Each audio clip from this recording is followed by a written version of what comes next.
All right, day 3 actually is the day after what I posted yesterday. You'll see from the upload times. But going through this book called Gospel Identity. I don't know how many different church workbooks have the word gospel in them, but probably a lot. A friend started a small group with a new church I'm going to. So we started doing this last week. And I think if you would have take out the emotion and the memories and with me being a Christian and going to school for being a pastor and shit, take all that out and just the mental memory of going through all of my training and readings and teachings and books and workbooks and shit. If you would have told me at age, let's go when I accepted Christ. So let's go with age 11.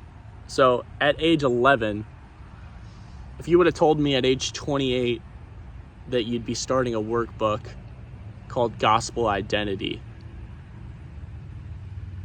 I would have been confused why 18 years later I'm starting a book called Gospel Identity. But the humbling thing to me is that I can go through this workbook.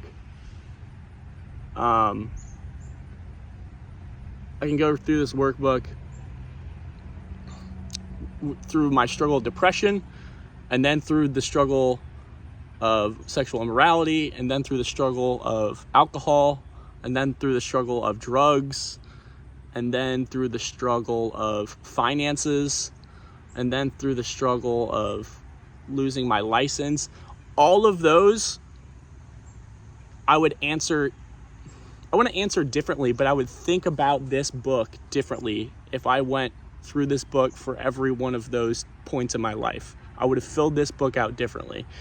And so I think sometimes, I don't think people discredit it, but whenever people say, when you read a scripture, God always has something new to speak to you.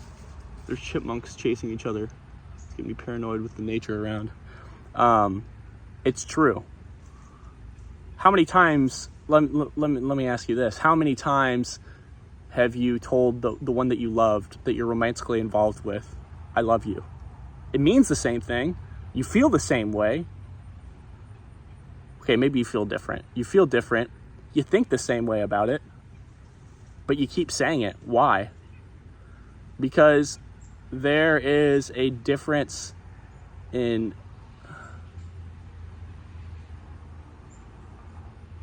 communicating I love you to a loved one. It means something different at different times. I can say I love you when we're getting married, and it means that I want to be with her, that I care about her, that she's my all, whatever. I'm just using myself as a hypothetical example. And then there's, I love you, I'm about to die. So like, those mean two totally different things, but the concept is the same, but the emotion behind it. And I think that's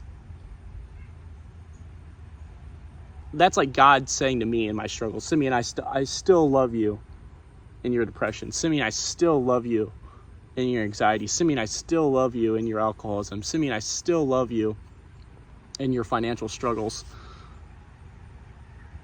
And it's a constant reminder of what the gospel is, which is love, that he loves me, gospel identity. So if my 10-year-old self would be like, why are you doing this again? Or why are we, it seems like something I would do when I was 10. Like, why do it now, 18 years later? So I've been a Christian for 18 years. Why do it now? It sounds cheesy, but I need the gospel every day. And going through this and having quiet times recently and being closer to God and in communion with God and believers and listening to scripture and truth and love, I've noticed how quickly my mind gets filled with emotions and and not tasks, but the weight of the tasks, the weight of life, the memories of hurt cascade over the truths that I was being reminded of the last couple of days. It's like, this is true. I know this is true, but it almost feels like I didn't ever learn it. And it's not that I forgot it. It's that emotionally it's like packed down. And I'm just taking like it's a giant pile of dirty clothes, and I'm just taking the clothes off, trying to get to the bottom of that pile. Because at the bottom of that pile is a more direct way to talk to God. I was trying to use an analogy of like a device or something, but I was about to say a window, but I was like, why would you have a ton of pile of clothes on a window that was on your floor? That it didn't work out. I was trying to do an analogy on the fly. None of these are rehearsed. This is all first takes. So yeah, gospel identity, day 3.